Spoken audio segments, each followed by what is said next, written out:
giving you the insider takes and the big picture view on the Dogs. This is On the Beat, presented by Ingles, with DawgNation insider Mike Griffith and Cody Chaffins. Happy SEC Championship Week to you. Cody Chaffins, Mike Griffith, coming to you from inside Stegman Coliseum. We have Georgia and Alabama this week. And, Mike, I guess it's all hail the dean. Yeah, how about that? Kirby Smart, the dean of SEC coaches. You know, Mark Stoops let go from Kentucky, so now Kirby in year 10 becomes the dean of SEC coaches. And, boy, he's celebrating it with a fifth straight SEC championship game appearance. That matches Steve Spurrier at Florida. The only two coaches to ever. Nick Saban didn't do that.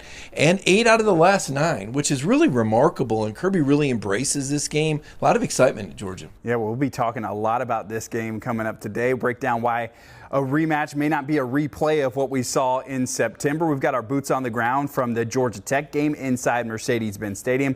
We will hit that. And then there's like 700 coaches hired in the SEC yesterday, including one big one, which we've got a special guest about. Yeah, I'll tell you what, it was a long day. We had a coaching roundup on Lane Kiffin and all the other dominoes that fell once Lane finally made it public that he was going to LSU. And you're right, Neal McCready, a guy that was very passionate about this, covers Ole Miss, Cody. Yeah, we talk about boots on the ground. We've got boots on the ground in Oxford, Mississippi, talking about from the Ole Miss side how everything feels. And there are a lot of feelings, a lot of emotions. We saw it at the airport yesterday. There are plenty of emotions for Ole Miss folks. We'll get into that coming up later in the show. But let's start off with Georgia and Alabama.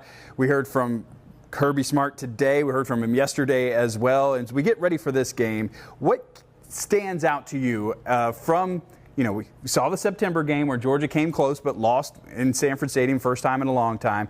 Now they'll get a rematch against Alabama. What's your top storyline for this game?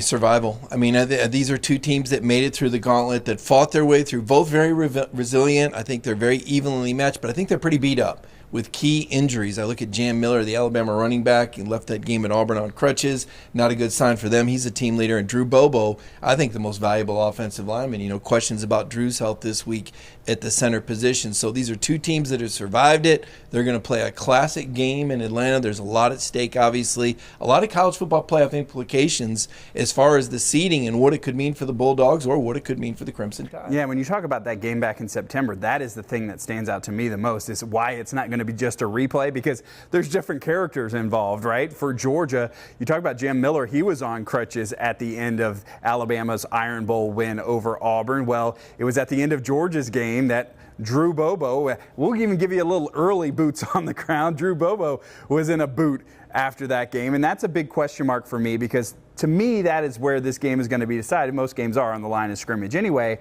But when you think about Malachi Tolliver had to come in. He played a little bit against Charlotte as well. Wasn't overwhelmingly great in either game. Didn't grade out very well on PFF at the end of that game. And Drew Bobo does so much. First off, for Gunnar Stockton, the way he can make sure the mic's called out, make sure the protection is right, what comfort that's got to bring to Gunnar Stockton. Well, it also brings a lot of comfort. Hey, Georgia's still starting true freshmen on this offensive line. And we heard John Stinchcomb talk about it on DawgNation Daily today. Those guys, they went down when Drew Bobo went out of the game. Juan Gaston and Dontrell Glover, they've leaned on Drew Bobo this entire season. So having them out as well, it's going to have an effect not just on Gunnar, but on the guys around him on the arm. And Georgia's ability to run the ball imperative. It really opens up the pass game. Kirby told us this all the way back in the spring that they were going to have to run the ball. And I think the offensive line has really kind of been the unsung heroes. I don't know how many All-Americans or All-SEC guys. Drew Bobo would have been the leading candidate for those sorts of honors, I would say. And Monroe Freeling at left tackle, those guys have had really good, consistent years like you would expect from veterans. But Georgia's ability to run the ball, and you saw a little bit against Georgia Tech, when they can't run the ball, you know, things don't go quite as well. It was an ugly, ugly game in the second half. I think the other part of it, that when I think back to Georgia and Alabama, I think back to the September game, ball got put on the ground by Nate Frazier. I think back to the 2023 SEC championship game, Carson Beck fumbles deep in his own territory. What a huge play that was. And the one thing that concerns me, not only is Drew Bobo so great at so many things, he just gets the ball right here consistently. And watching Malachi Tolliver snap that ball and watching time after time Gunnar Stockton go like this or Gunnar Stockton go, it messes up the timing of the play. And it just seems like, you know, Malachi Tolliver, those snaps were doing this and this against the Charlotte 49ers. they were doing that against a Georgia Tech team, which doesn't, now he's got Tim Keenan lining up across from him, who Keenan, by the way, on his teleconference today, called this the mismatch of the game. So maybe that'll be playing over at Buttsmere in the locker room a little bit. But it just seems like one of those things. It is a turnover waiting to happen. And he's had bad snaps against Charlotte. What's it going to happen when it's loud and it's Tim Keenan line up across from you? Yeah, it's one more thing for Gunner to be thinking about. Instead of making those reads, instead of locking on, instead of making that mental rehearsal on the throw, he's got to be worried about the snap. It's just a concern that you don't need your quarterback to have in a game that's going to move really fast. And the plays, split second, inches, it all adds up, Cody. Yeah, all right. So Kirby Smart didn't give an update today on Drew Bobo. Gave up a little bit, said he still didn't know really yesterday. I don't expect we'll hear anything until Wednesday when they have to put something out. He'll have something in on that. He did say yesterday Cortez Smith, who was the freshman out of Parkview High School, he was back getting some work, so maybe there is some competition there. He says Micah Morris and Dontrell Glover have also trained at center, which we saw last year with Tate Ratledge, but it would be a huge one there. So that's one reason why we expect this game to be a little bit different. I think the other reason is this Georgia defense has really grown up. When you think back to that September game and Alabama comes out there, they were like 7 of 7 on their first 7 third downs. Georgia could not get off the football field. But you think back to that game, what was Quintavious Johnson then and what is he now? On the back end, coverage-wise, what was Ellis Robinson then? What was DeMello Jones then versus what they are now? I think Georgia's got a much better defense than they had that first time. Now, granted, Alabama's played a lot more, got a lot more experience as well. But I do think Georgia's defense is in a much better place than they were back in September. Well, there's no doubt. All you got to do is look at the stats. Georgia's number 8 in the nation in the run defense. They're now in the top 15 in total defense and scoring defense. So this is a unit that has quietly gotten better. The offense carried the team when they needed to, but the defense has quietly gotten better. And as far as the Alabama offense, I got my questions about Ryan Williams. Remember how dynamic he was last year and the expectations this year? I think he had a big play against Georgia this year. Hasn't been as loud in their offense. And if Jam Miller's out, Bama's got some issues too. So both of these teams have got some guys beat up. They've both grown. They've both matured in a lot of places. But they've got a couple holes in their game right now with some of these injuries. And even if these guys go, they're not going to be completely 100%. It's not like a video game where you just restart it and everybody's power goes back up. These guys are carrying a lot of bumps and bruises. All right, so the other part that we have to talk about, because we talked about it after the last Alabama, is the Alabama thing a thing, right? Georgia players acknowledged as much today. C.J. Allen on his call said, yeah, it's something we talk about. It's something I talked to my mom about last night, and I want to end it. So it is something that is on Georgia players' minds. Kirby Smart has, sidestepped that question a few times already to this point. He's not going to want to talk about that at all. But what do you think about this? Kirby, I think it's 1-7 now against Alabama. Is this Bama thing a thing? Especially it's going to surprise you maybe, but if anything, I think it helps Georgia. It gives them extra fire, extra passion, extra purpose for the game because they already know they're in the playoff. Alabama already knows they're in the playoff too. So from a sense of urgency standpoint, if anything, it lights a fire for Georgia. And for Alabama, there's like a pressure because, you're expected to win, even though they're an underdog technically. Georgia opened as a 1.5-point favorite. I still think that this can help Georgia out, and it being in Mercedes-Benz Stadium. Hey, Georgia was just there last week. Right. Cody, I've got to think that helps. Yeah, that's something we're going to talk about in Boots on the Ground when we get to it. We also have a very special guest coming up at the end of the show where we will talk about what's going on with Ole Miss. Mike's 30,000-foot view. We talk about, he says Georgia's in, he says Alabama's in, even with the loss. You think they're in. Well, where does that leave a team like Vanderbilt, a team like Texas? We'll hear from Mike coming up on that in just a little bit as well. We've got Boots on the Ground on the other side. I want to share some of the stuff we caught on camera. It'll lead us into another conversation about Gunner Stockton as well. We'll do that on the other side of the break. This is On the Beat, presented by Ingles. And it's the first title in team history. Here it is. And lightning strikes twice, back-to-back championships. 3 in a row. They've done it again. Where did those cheese come from? Relax. They're from Ingles. Can I eat this now? All right, we're back here on the beat. Cody Chaffins and Mike Griffith inside Stegman Coliseum, getting ready for Georgia and Alabama in the SEC Championship. But before we look too much more forward, let's look back a little bit, share some of the stuff we caught with our camera lens and boots on the ground.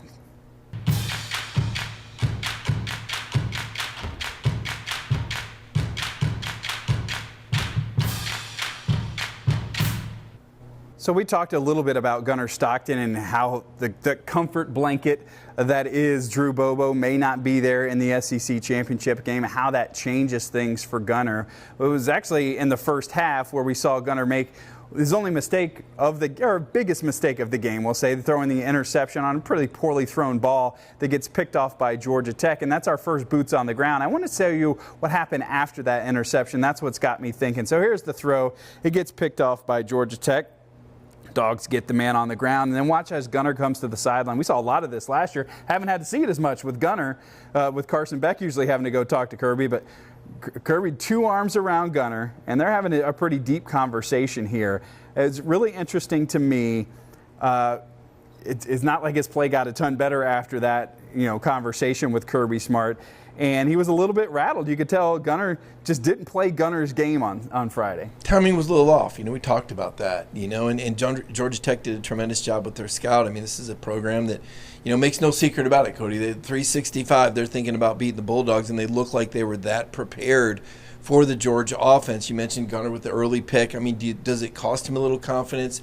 And then also you wonder about the game plan. Once Georgia gets up by 10 points, there's no way that Kirby Smart is going to put his offense in harm's way. Right. He's going to play conservative. He's going to run the football. He's going to play field position. And he's going to play his defense. And that's why the defense stepping up was so big. Do you know that was the first time since the opening game last year, 23 games, that Haynes King did not throw or pass for a touchdown in the game. So that was a Superman effort by the Georgia defense and part of the game plan, I think, to dial Gunnar down a little bit after that pick. Yeah, it was interesting to hear after the game. Kirby Smart, although the game plan may have been dialed back, remember when he threw his first interception, they were almost excited that he did.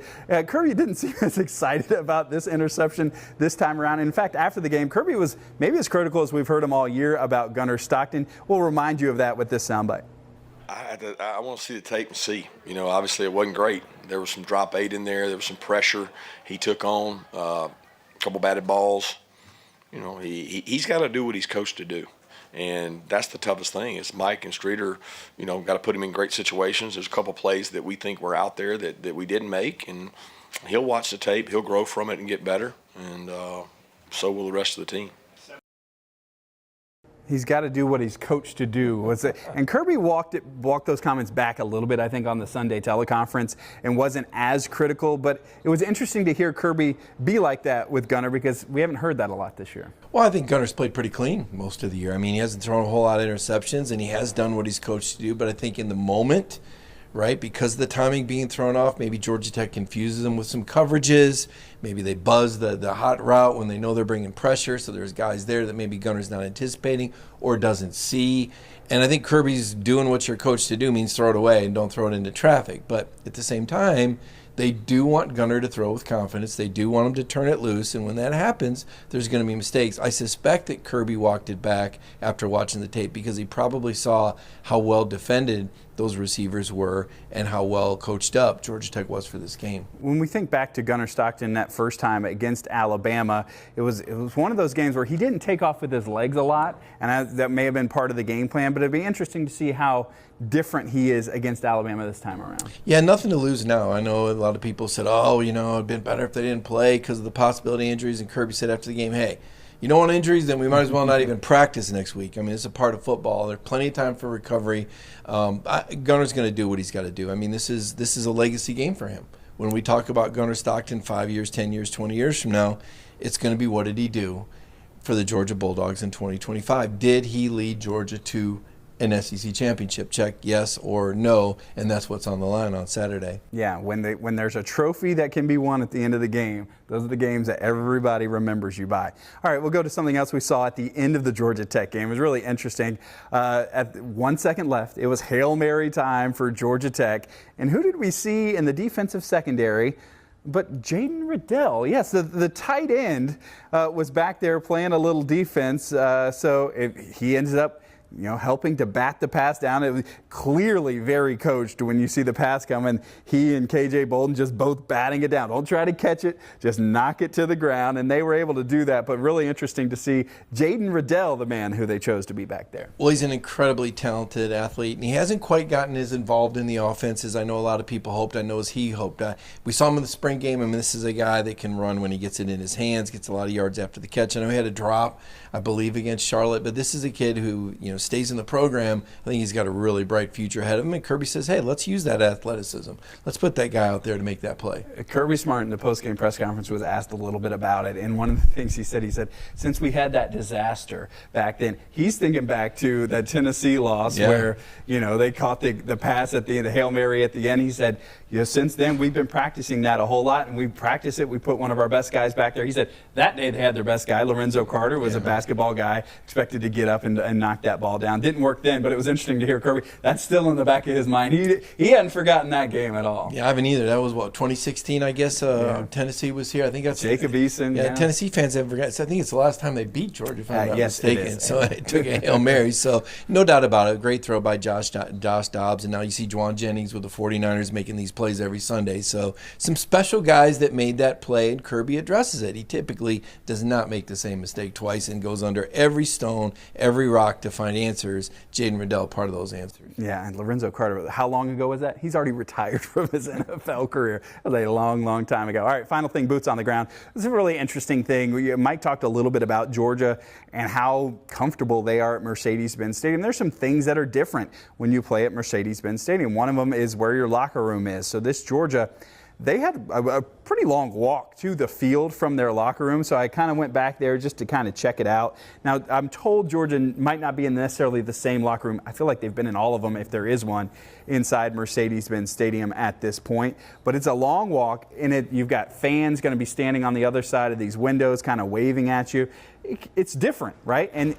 But the thing is, with Georgia, they've played at Mercedes-Benz so much now that this has got to be a comfortable thing. And I'm thinking of back-to-back games at the Benz.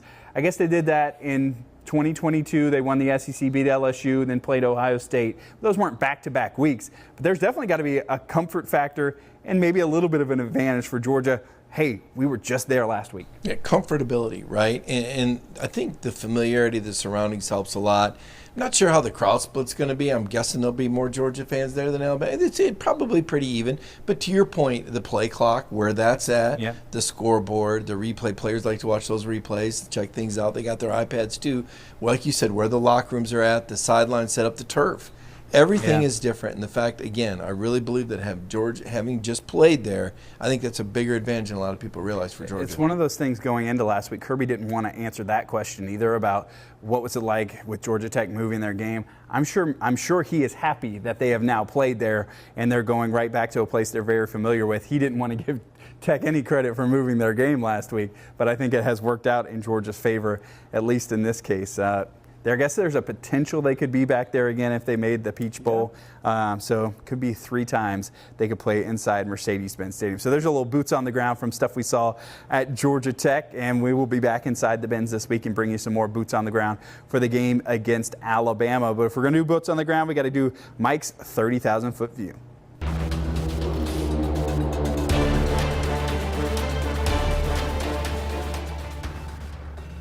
All right, Mike, let's see if I can get all of these right. So Alex Golish to Auburn, John Summerall to Florida, Ryan Silverfield announced at Arkansas yesterday, and then Ole Miss, they promoted from within Pete Golding to be their new head coach, and then, of course, LSU gets Lane Kiffin. All of that happening on one Sunday. It was a crazy Sunday around the SEC. And Kentucky still needs to hire somebody, right? And then they fire theirs, on the same Sunday. It was a busy day. Silverfield, I need to check the schedule to see when Georgia plays Arkansas. Remember, he threw that barbed comment about the program and cars, and when he was the Memphis coach, it's like, where did that come from? We're all trying to figure out, if Kirby Smart ever took his lunch money, because the guy came in, to believe me, Kirby has heard it. Yeah. Kirby will remember that. Kirby typically doesn't like to run the score up, But he has on occasion. I remember when Vanderbilt skipped out on his 2020 team. The next time the Dogs played Vandy, I believe they hung over 60 on him. So Kirby Smart's got a long memory for that sort of thing, and young Mr. Silverfield is probably going to find that out whenever Georgia plays Arkansas. Yeah, Georgia gets them. But Florida, I think those folks are. I guess if you didn't get Lane Kiffin, you were going to be disappointed. But they get Tulane's prize. John Summerall. A lot of folks are saying, well, it's a Billy Napier 2.0. Do you agree with that? It's a whole different thing. Well, it is and it isn't, right? So he comes from a group of 6 school. He's celebrated. He had success at Troy, as well as, at Tulane right now, although I think Ole Miss beat him down pretty good last year. Right. So, I mean, he got, bottom line, he's got to have players. Now, the question for Florida isn't the coach, it's the vigor.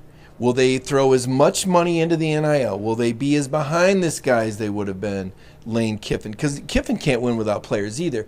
If Florida puts the resources into it and puts the NIL money into it, they've got a chance to be competitive. And then the retention. Who's staying and who's going? I mean, this transfer portal, those doors are going to swing open on January 2nd. There's going to be some Gators going out the door. So it's going to be interesting to see what the retention's like, what the NIL funding is like. And then at the end of the day, Summerall's got to prove he can do it at the SEC level. And as we saw with Billy Napier, doing it in a group of 6 school, not the same as doing it in the SEC. With all these hires, these are all programs who feel like have just recently hired somebody else. Does anyone stick out to you like this is going to be a guy?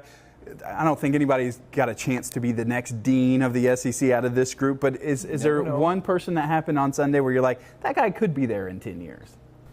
Does that count Lane Kiffin? Maybe I don't think Lane Kiffin's going to be anywhere for 10 years. Right. I mean, he had the perfect scenario. Well, and I'll let Neal McCready tell you about that, but I don't think Lane Kiffin's going to be at LSU in 10 years. So, but that is certainly the most notable hire. I'm a little interested in Alex Golesh. I'm interested. Yeah. I mean, somebody's got to. Yeah, somebody's got to be able to resurrect that Auburn. And it was interesting how the dominoes fell. Like, we wanted that guy. Okay, they hired somebody else. Okay, so next Florida, next Auburn. Right, then what was it next? Was it Arkansas next on the pecking order there? So the way the dominoes fell, and you could kind of see the pecking order. And you got to think if you're Florida, you're kind of offended. Because at the end of the day, you lost the beauty contest. And that's a reality check for you. Wait a minute. Absolutely. Because a year ago, Lane Kiffin was ready to go to Florida until Billy Napier beat him and extended his contract. Now, 1 year later, Kiffin looks at Florida and says, nah, you know what?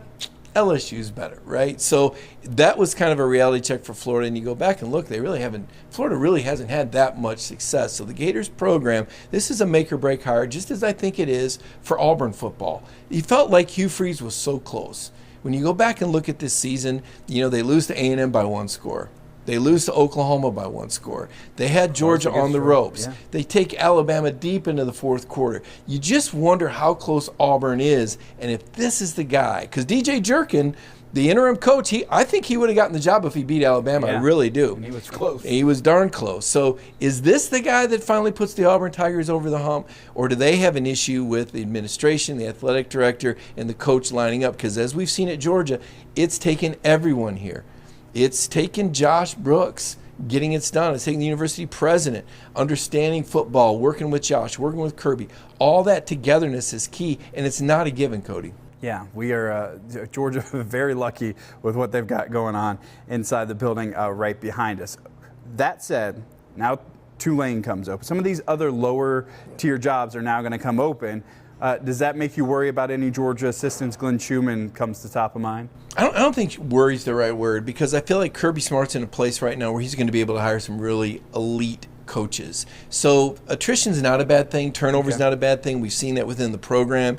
A lot of times these new coaches bring new ideas, new energies. You think of what Dan Lanning was able to bring in after Mel Tucker left. You think about how Shue has stepped up his game this year, particularly the way he's developed the defense. You wonder about Travis Robinson. This is a really talented coach who could be next up for a head coaching opportunity at some place, or maybe a bigger, different role at Georgia if Schumann were to leave. So a lot of talented guys on Kirby Smart's staff, but attrition is a part of it. And when people are hiring your coaches, that's usually a good sign. All right, so we've talked about the coaches. Now let's talk about the playoff a little bit. We talked about you think Alabama's in even with a loss. We think Georgia's in even with a loss. Ole Miss, do we think they'll be affected by their coach leaving? And then Vandy and Texas, will they be on the outside looking in? Yeah, so let's start with the scenario where Georgia beats Alabama, right? So we have to see what the rankings are Tuesday night and see where Alabama's at. They go into this week number 10. Do they jump to 9 or 8? That's a big question. because there is a precedent set that when a team plays in a league championship game, they're typically not going to drop below a team that does not play that weekend. So in other words, they could drop below another conference team that plays but in a championship game, but they're not going to drop below a team that's not playing in a championship game. That's why I say they're in. We saw this with SMU last year. They lost in the ACC championship game. There was an argument for them to be out, but they kept him in. So I think now turn it around. If Alabama were to beat Georgia, how far does Georgia drop? Well, again, you don't want to penalize them for losing that game. So does Oregon pass them? Maybe. But you're not going to drop them beneath Ole Miss because they beat them head-to-head. So I don't think Georgia's going to have a very deep fall if they were to lose the game. Now, scenarios. If Georgia wins this game, they're probably, most likely, going to go to the Sugar Bowl. The Sugar Bowl has a contract to take the highest-ranked team, highest-ranked conference champion between the SEC and the Big 12. And Texas Tech's playing really good, Cody. Be sure about that. But they're playing BYU, whereas Georgia's playing Alabama, so I do not think Texas Tech will jump over Georgia. We'll have to watch those rankings this week. I don't think they're going to jump over the Georgia Bulldogs. So if Georgia wins, as long as they're ranked ahead of the Big 12 champion, they will go to the Sugar Bowl. That's good to know. Okay. If Georgia were to lose, again, they're not going to fall that far because they're not going to penalize them for a championship game loss. I don't think they fall out of hosting a first-round game. I think there'd be a game at Sanford Stadium. And if they win that, I believe that they would end up playing in the Orange Bowl against the Big Ten championship game loser. Big Ten championship game winner is going to go to the Rose Bowl. Cotton Bowl probably going to get the Big 12 team. I'm guessing Texas Tech. Okay. Sugar Bowl gets Sugar Bowl probably get Alabama, I would guess. Right. I guess we have to see what happens with Texas Tech, right? Could see Alabama in the Orange Bowl. Could we see a Georgia-Alabama rematch? Take three times. But that's where I believe they'll go if they lose, would be the Orange Bowl. That's my guess right now. The Tuesday rankings could shake all that up, but right now it looks like Sugar Bowl or Orange Bowl to me. Should Vandy or Texas be in? Oh, boy, we could go all day with that. So the argument with Texas is this. They played Ohio State, number one team in the nation, on the road, opening game, and they lose by 7, even though they outgained them by almost 200 yards. If you could take that game away and say, look, they got 2 conference losses just like Oklahoma. Oklahoma played Michigan at home and won by a touchdown. If you just take those games off the map, though, and you measure Texas and Oklahoma, guess who won on a neutral site? Texas. But do you drop Oklahoma after their close win over LSU? Maybe. We'll have to see how much recency bias there is. So that would be the question for. And Vanderbilt doesn't get in the conversation because I believe they lost head-to-head to Texas. And Texas had control of that game. It really wasn't as close as the final score. So I think if either one of those teams gets in, it's more likely to be Texas, even though they would have to jump Vandy in the standings. And Vandy had a very impressive win. But that head-to-head against Texas keeps them pinned behind Texas. And then the final team is everybody's favorite player, Carson Beck in Miami. They finished the year extremely strong. They did a pretty good number on Pat Narduzzi. I know Coach Narduzzi said he's going to take care of Carson. Carson might have been watching and say, hey, I'm going to take care of him. So Miami wins that game 38-7. I believe that's Pitt's most lopsided loss at home under Narduzzi. They are playing as good as anybody. I would make the argument that Miami is playing better than some of the teams that are currently ranked in the top 10. They have some bad losses, though, Cody. Yeah. But they've got that head-to-head win over Notre Dame that's been ranked ahead of them. Maybe that will come into play. Maybe. But Notre Dame took care of business at Stanford. Miami on the outside looking in. Texas on the outside looking in. Let's see the courage, we'll say, that the College Football Playoff Committee has. Because remember, they say every week that they go into it, they tear up all their notes, and they evaluate it every week fresh. So let's just see how different it'll be. This will cast the die for a lot of the teams that aren't playing in these championship games. They're going to kind of see their pecking order, and then the final shuffle comes Sunday at noon when we see where the championship game results lead this committee to rank the 12 teams. It's going to be really, really interesting. We will be on top of it all. So we've talked about everything in college football except the biggest story in college football. That is Lane Kiffin. And to do that, though, we brought in a special guest, Neal McCready, who covers Ole Miss football. He caught up with Mike today to talk about how everybody's feeling in Oxford the day after. Well, we're now joined by Neal McCready of Rebels247.com and MPW Digital on YouTube. If you want to check out more and get all the information on this whole bloody Lane Kiffin, I don't know, fiasco seems like a strong word, Neal. Well, you've been there. You've had a front row seat for all this. How would you, when we look back on this or in today's world, how would you classify what we're seeing, what we've seen? I have referred to it as a saga. I've referred to it as an epic. Um, I think the best analogy I can give you, Mike, is that I've been married to the same woman for 29 years. She does not like football. She doesn't care about it at all. We never, ever, ever talk about my job. Over the course of 3 decades, I've covered some crazy stuff. She's never been all that interested. She has been fascinated by this story. She has asked me 100, like literally yesterday, I looked at her and I said, would you stop? Stop asking me about this. Like I literally told my wife, why don't you subscribe? Um, it's been fascinating. And so I think it's a soap opera. I don't think that we can make fun of women who now watch, it's Christmas time, the Hallmark movies and stuff with all the dramatic twists and turns or the soap operas. I think we have to acknowledge that we're just as guilty as them. We just need a football involved, and here we are. And Lane Kiffin now the Golden Tiger Bachelor, right? If we're stay on the theme there with Lane Kiffin leaving his family in Ole Miss for the prettier gal down the street in Baton Rouge. Neil, give me the Crib Notes version. You could do 3 hours on everything that's happened, Yeah. but in terms of start to finish, when it started and how we got here, and the way that only you're able to do these sorts of things. I think this started a year ago, a little over a year ago. I think the genesis of what happened yesterday was about 12 and a half months ago in Gainesville, Florida. Lane Kiffin had a championship caliber roster, one that 2 weeks earlier had played a Georgia team in Oxford. And I'm not trying to be hyperbolic here. You feel free to correct me, had dominated Georgia Mhm. in a way that Georgia doesn't get dominated. Yeah. That doesn't happen to Georgia. And it happened that day in Yeah, Oxford. only the second time, Neil, since I've covered the team in 2018 that I saw Georgia physically beat like I'd go back to LSU 2018. So yes, you're on Okay. point. Okay. Yeah, and then they lose to Florida, a mediocre Florida team. And I think Lane Kiffin, in his mind that day, said, I can't do it here.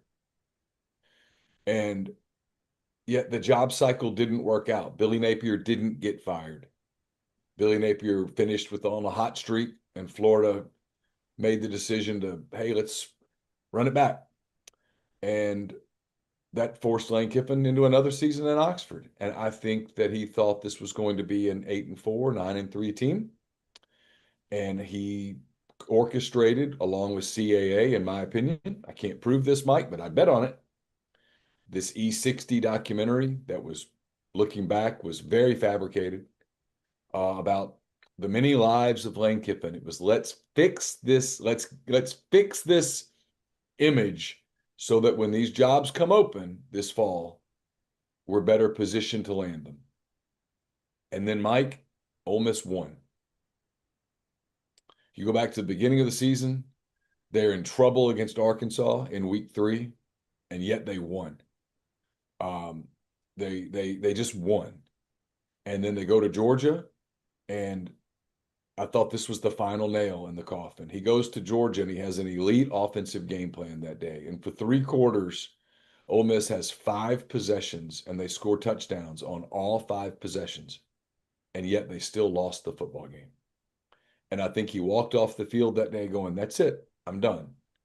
Florida was open. Billy Napier had been let go. Subsequently, Brian Kelly was let go at LSU. And suddenly you had these 2 jobs, quote, blue blood, in quote, jobs that Lane Kiffin was the leading contender for.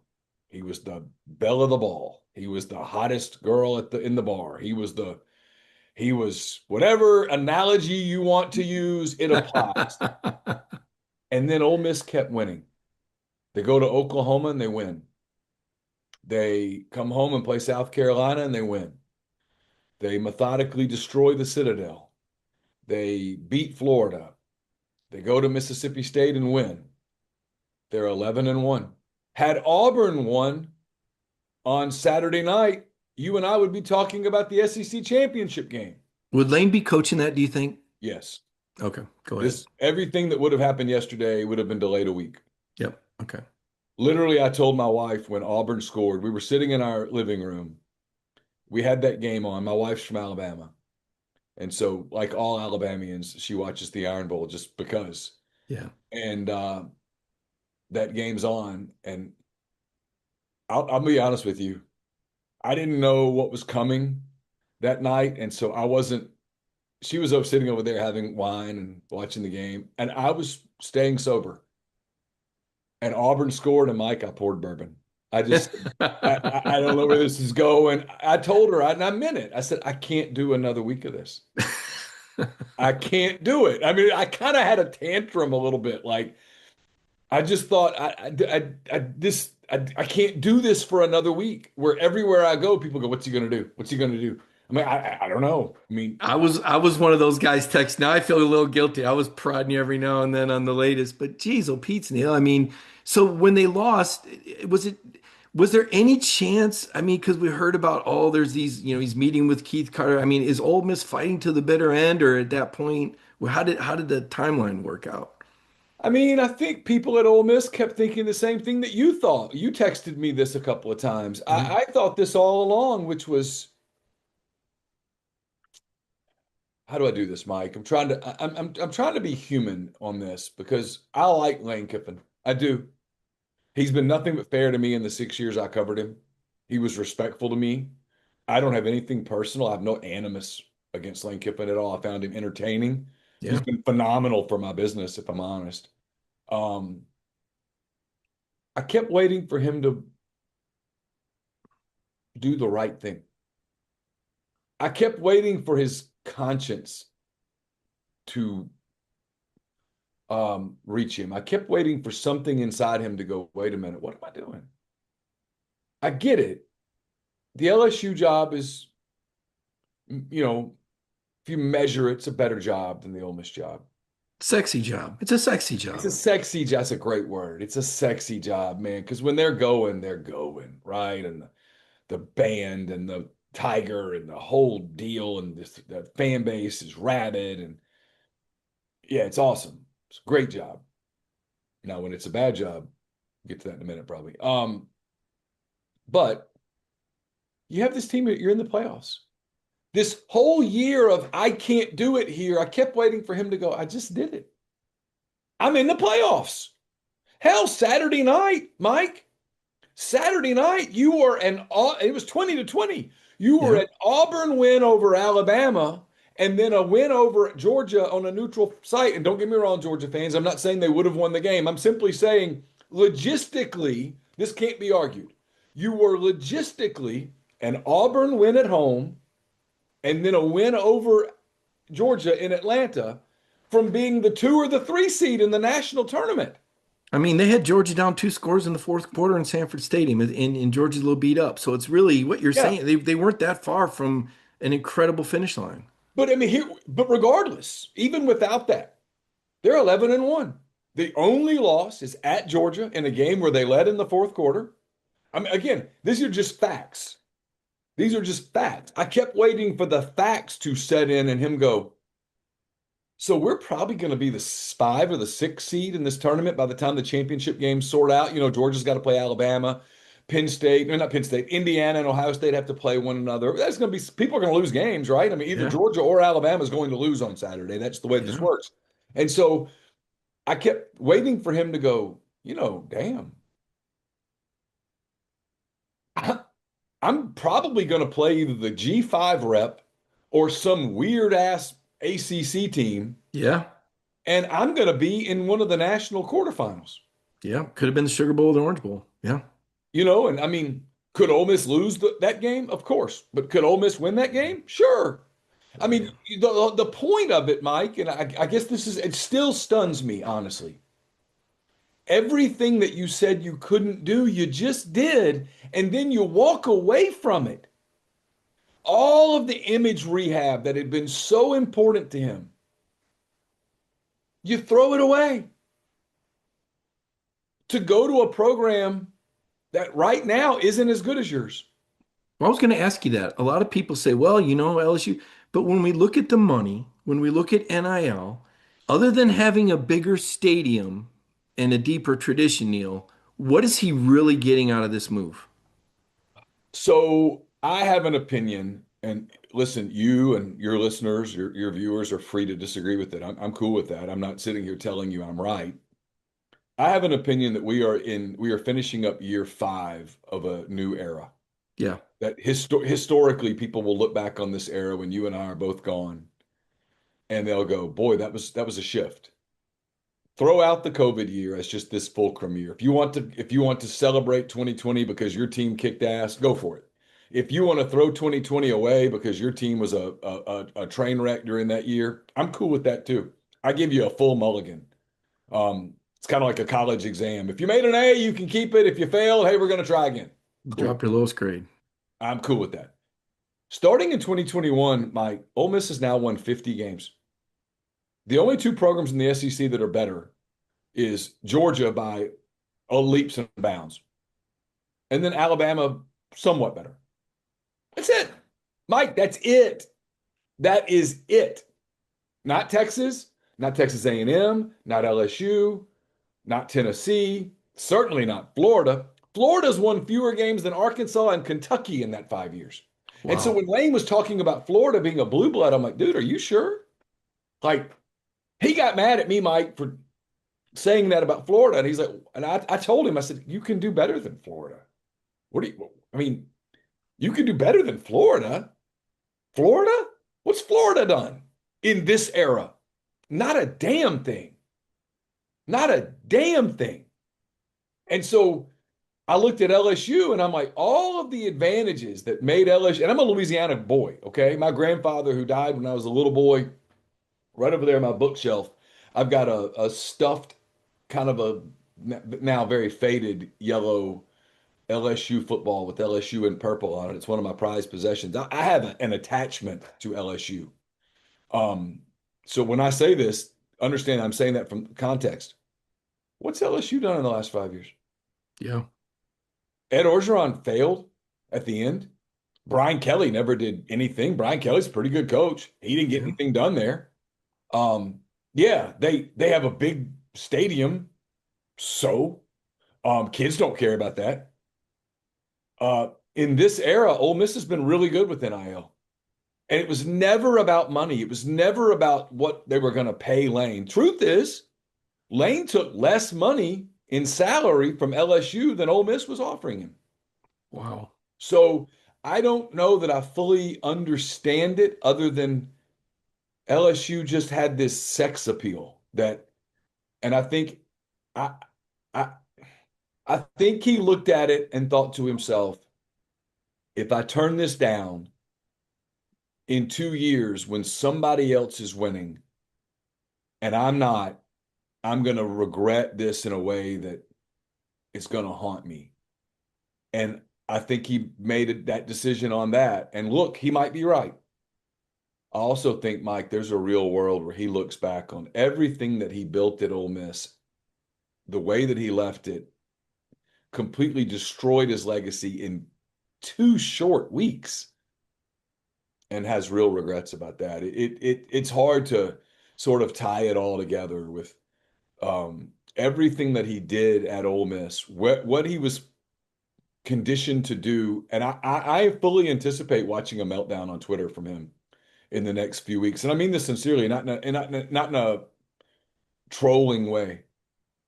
Lane craves the spotlight of the big national games. Like I told you, the day of that Ole Miss Georgia game back in October, um, he's out at in I can't ever remember where they stayed, out at that vineyard out there, beautiful area in Georgia, and Lane's walking on the field around the Chateau Alarm, probably, right? yeah, that's it, Chateau Lawn.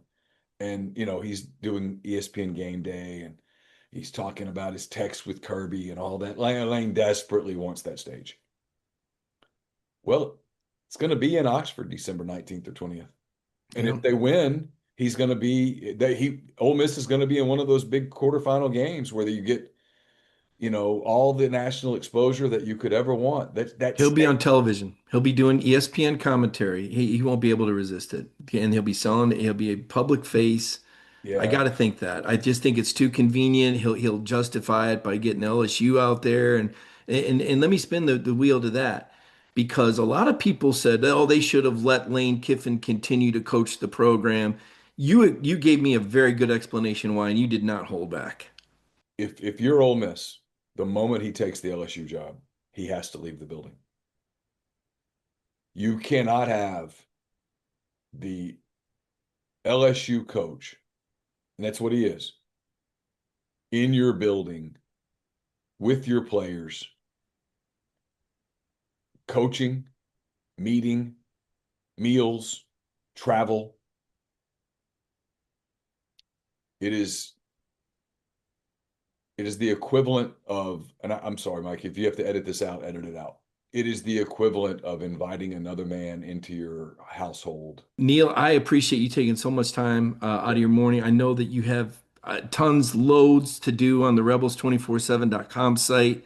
Anybody that's going to, and there will be a lot of people that will continue to follow this, and I know that you'll turn the page somewhat, but the Lane Kiffin talk will continue on MPW Digital. If people want to subscribe to that, that's MPW Digital on YouTube. And not a better storyteller than Neal McCready. And Neal, Lane's giving you some stories to tell, and I got a feeling there's going to be more stories in the SEC. There may be another Lane Kiffin special done by ESPN before this is all said and done. And the sequel. God only knows what it'll be. But like I said, LSU and Lane Kiffin, I think they deserve each other. So here we are. And thank you for your time. Great stuff. Thank you. Thank you, man. I'm a big fan of your work, as you know, have been for a long time. Thanks for having me. All right, appreciate it. Really good stuff with Neal right there. I do the way he put it, because to me I kind of thought, oh, they should let him finish coaching. The way he made that argument, you cannot let the LSU coach be in your building. Yeah, we wouldn't want the Florida coach in Georgia's building, right? So I think he agreed, and it's like a non-compete from my local TV world. Yeah. As soon as you say you're going across the street, they will put your stuff on the curb, and that's the way you had to do it. There really wasn't a scenario where you could have him coach that. Yeah, it's the proverbial fox in the hen house as he's spending time with the team, as he's seeing the parents, as he travels with these guys. And he says, hey, how about you come down to LSU with me? Or he buys a little more time with that staff and he negotiates some deals. And remember, this is a rivalry team that he's going to. Yeah, they play in the Magnolia Bowl every year against LSU. This is an annual opponent. They're going to be going head-to-head for recruits. Ole Miss is going to be telling everybody, hey, you want to go play for Lane Kiffin? He might leave you in the middle of the season. Lane Kiffin's going to go, look, guys, I was at Ole Miss. I'm telling you, you don't want to be there. Right. It's LSU Pro. There's a reason I left that place behind. So it's going to get down. It already is. It's already getting pretty chippy. I don't know if there was a right way. I think what makes this so hard for a lot of people to swallow is that Ole Miss was basically offering as much money, and maybe more in salary. I think LSU's got some contract incentives in there that might make a little bit. But the money's a wash. The talent's probably a wash. The NIL is a wash. So it didn't really make a lot of sense to a lot of people because Lane Kiffin built that Ole Miss program. That was his brand. And he basically had the run of the place. He got to do whatever he wanted, and however crazy he wanted to be. The Ole Miss people were good with that. You go to LSU, as long as you're winning, it's good, right, Coach O? Right. But you start losing a few games, and LSU takes control. So as I said, I believe even in the interview with Neal, I think these people, Lane Kiffin and LSU, they deserve each other, Cody. They deserve each other. It was funny. I saw a tweet yesterday that somebody said, Mississippi State said, hey, it happened to us, Ole Miss. Don't worry, it happened to us with Dan Mullen going to another school. And look at us now. Yeah. So does Ole Miss go back to being Ole Miss, or do you think what happened there can stay? Well, it's going to depend on Golding, right? He's got some momentum, and again, it's going to depend on that vigor. Just like I said it would at Florida. Do the people keep putting the money in the coffers? Do they believe in the head coach? Can the programming? I think how Ole Miss does in this college football playoff is going to say a lot about the future because they should win their first round game and arguably have enough talent to win the second round. I mean, hey, they had Georgia down 2 scores the fourth quarter there at Sanford Stadium. So, that team is plenty capable. Yeah, it was interesting also to hear Georgia may have been the catalyst of it all. He said that day Lane Kiffin walked off the field at Sanford Stadium may have been the day. Kirby's done that to a lot of coaches, right? I mean, a lot of people love Sanford Stadium looking up at the sky going, oh my gosh, what do I got to do here? It is fascinating that this sport is so fluid, these relationships, these coaches, and it's like I think, like Neal said, it's like this is a new era post-COVID. College football has changed in a lot of different ways. All right, we really appreciate Neal being a part of the show. He's always entertaining. Next week, Mike will be breaking that. We'll be breaking down college football playoff matchups, and we'll be breaking down the bracket, and we'll be talking about, of course, Georgia and Alabama and the SEC championship game. Can't wait for the Dogs and the Tide inside Mercedes-Benz. We will have you covered here on DawgNation all week long. We also have got signing day coming up on Wednesday. We'll have you covered there, so be sure to stick with us on all of our DawgNation YouTube channel, all of our video outlets, and of course, DawgNation.com, where you can check out Mike's columns each and every week. That's going to do it for the show today. We'll see you right back here next week on The Beat.